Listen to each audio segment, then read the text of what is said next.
Is it? Of course not. So if you think that God is compassionate, it is because you are. You as beingness are all compassion, all love, all light, all that exists.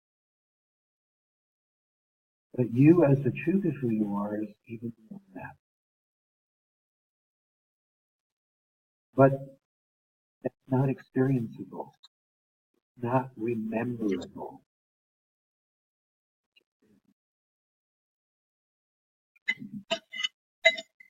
So what we'll be doing this week is exploring that from a unique perspective.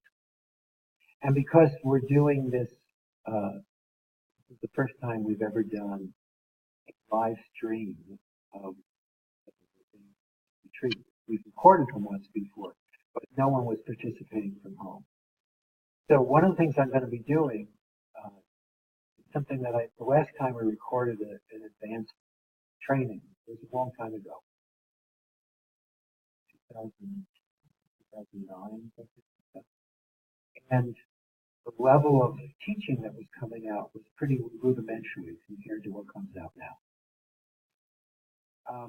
However, recently I discovered that when there's an audience at home, and I also noticed that certain people here like it too, I'll present a little material at the beginning of each session.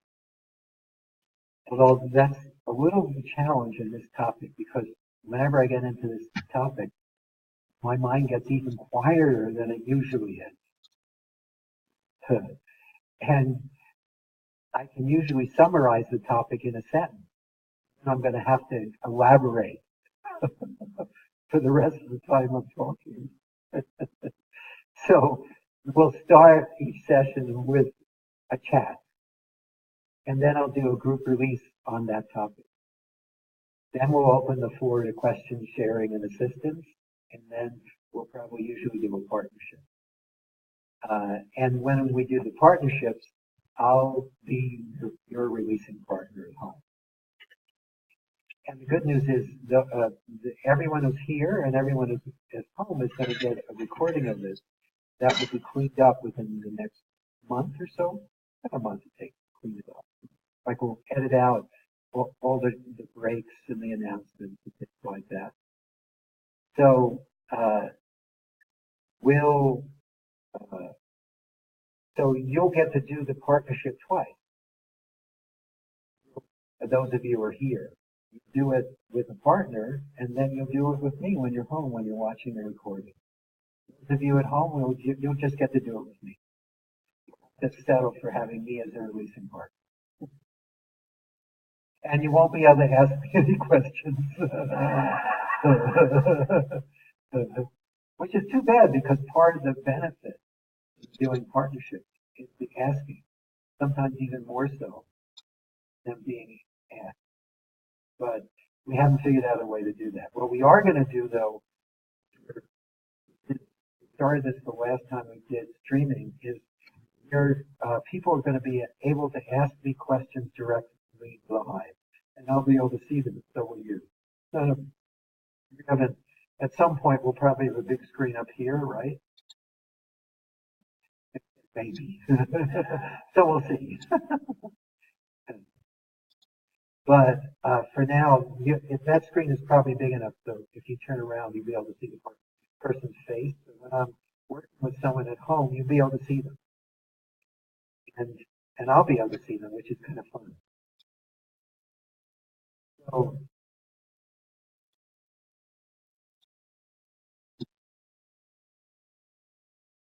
I already said too much.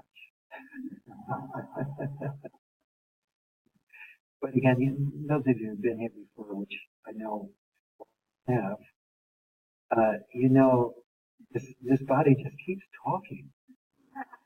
And talking and talking and talking and talking.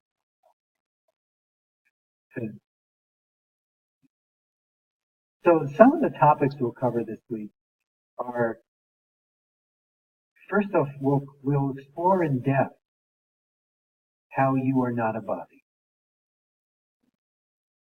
And does that mean you should ignore your body, or not take care of your body, or reject your body, or hurt your body, or don't feed it, clothe it, take it to work, let it sleep at night, or don't rub it up against other bodies for fun?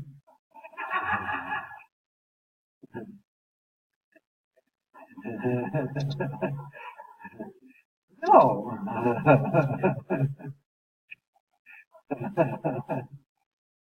It just means that Lefty used to say, the body is the least of you.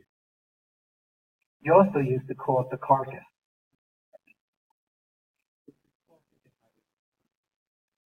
He was kind when he said the body is the least of you.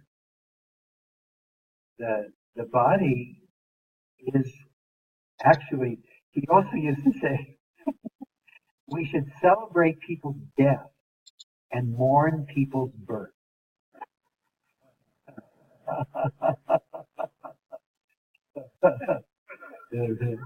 Was he anti-life? No. But he knew that he would say that if you want to know what hell is, just notice what you experience when you wake up in the morning.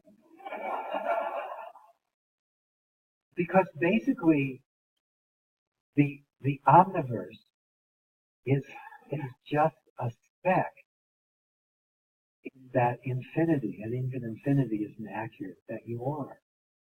So believing that you're a limited body of 7.6 billion other bodies on a planet that's dying with all sorts of problems is already hell. Even if you're relatively unattached. Because one of the things that bodies do is they get sick, die, and die. Even if you're on the perfect diet. This body is on a vegan diet. And I even sprout off all my legumes and grains before I eat them. I mean, it's going to live forever? No, it could die tomorrow. Bodies are have planned obsolescence. Rusty used to say, if you raise the temperature a few degrees, it dies. A few drops of a chemical, it dies. So basically, the body is a limitation. So I'll talk more about that later in the week. But more importantly, you can discover from your own direct experience that not only is the body the least of you, you don't even have a body. Just like you thought you had a body in your dreams last night, did you actually create a body, have a dream last night? Did that body take up any space? Did it exist in time? This body that you think you're inhabiting has just as much of projection. And the other thing we'll explore is adding everything and taking everything away. So what do I mean by that? In the East, they call it, one of the techniques that people who are working on work on is called neti-neti. And neti-neti just means not this, not this. So we'll explore what we're not. And we'll do that in great depth so that we can start to get a sense of it. And by the way, everything that we'll do this week, I'll do it in such a way so that you'll get a sense of how to continue to do this on your own. Because for some of you, just one of these sessions this week may be all you ever need for looking for truth. Truth may find you. And by the way, just so we're clear here, anything you gain not for you. That which you already are doesn't need this course. Won't change in any way. Won't even benefit a little.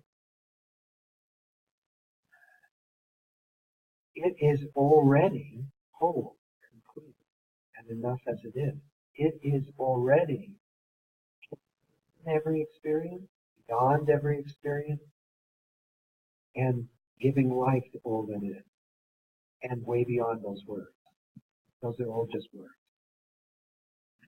So as you recognize that you're not whatever you're experiencing, and by the way, that includes all your spiritual experience. Many of you have had taste, some of them in Technicolor. I dated myself. They haven't had Technicolor in at least 30 or 40 years. When they first had color movies, it was called Technicolor, and it was a big deal. You should see those movies now. You probably have. The color's horrible. But even your spiritual experiences have a beginning, middle, and end are not it. They're nice pointers. They keep you motivated. They keep you wanting to get the whole thing, but they pale in comparison to what you truly are. So, and then at the same time, we'll explore recognizing that we are more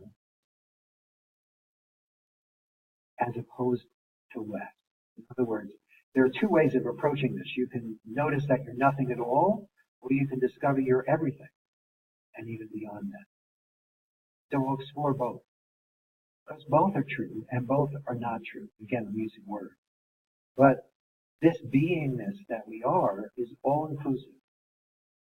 It includes food, it includes bodies, it includes time, space, planets.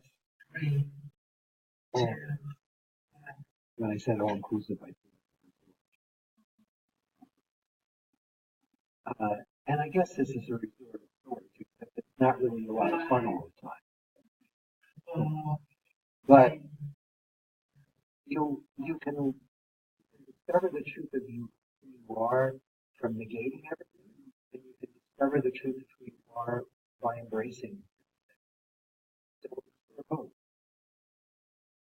We'll also explore, I don't know if I can remember, one of the things I have it written down at home. I forget everything. Fortunately, it's written down, and I might even bring notes into them. Because I wanted to make sure I covered a whole bunch of different things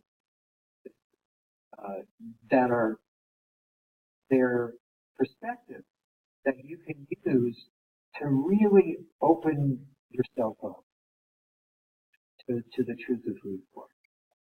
So I just shared. There'll be more. But the important thing is that stay open to your own intuitive knowing, your own clear reason. Everything that we do together this week to help you see beyond the stories that you usually buy. To help you recognize that not only is it possible to be free, but that you've never, ever been bound. So, again, it's not about achieving a result that you don't already have. So, on some level, this course is really for what you're not. Because the problem is, everyone here has probably had at least some taste of truth, some taste of pure awareness of it. But then you notice that within a few seconds, a few minutes, a few hours, a few days, a few months, or a few years, you find yourself lost in the drama of the story again. So the other thing we'll focus on is where is it, what is it that keeps hooking us back in? And when we see what's hooking us back in and we start to release that, and we learn how to release that, stop getting hooked back in.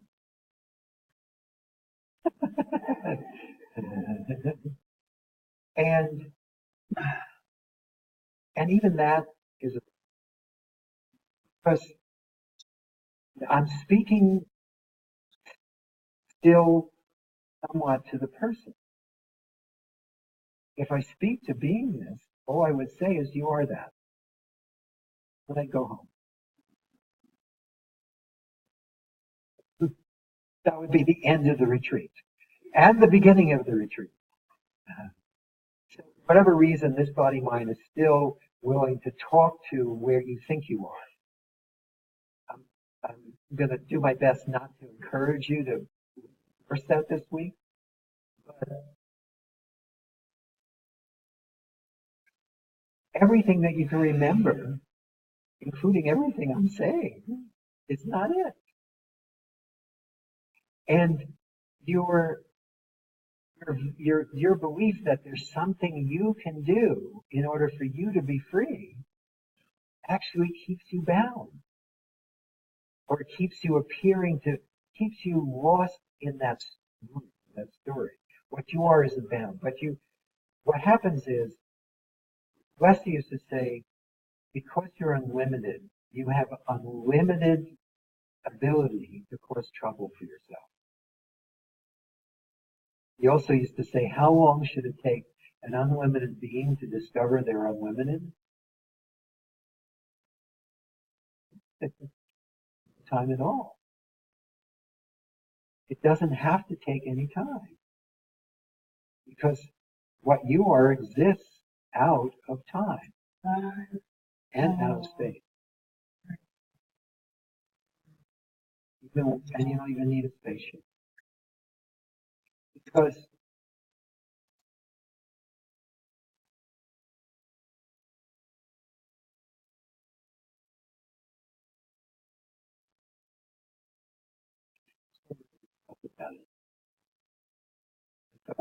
if I made up a because I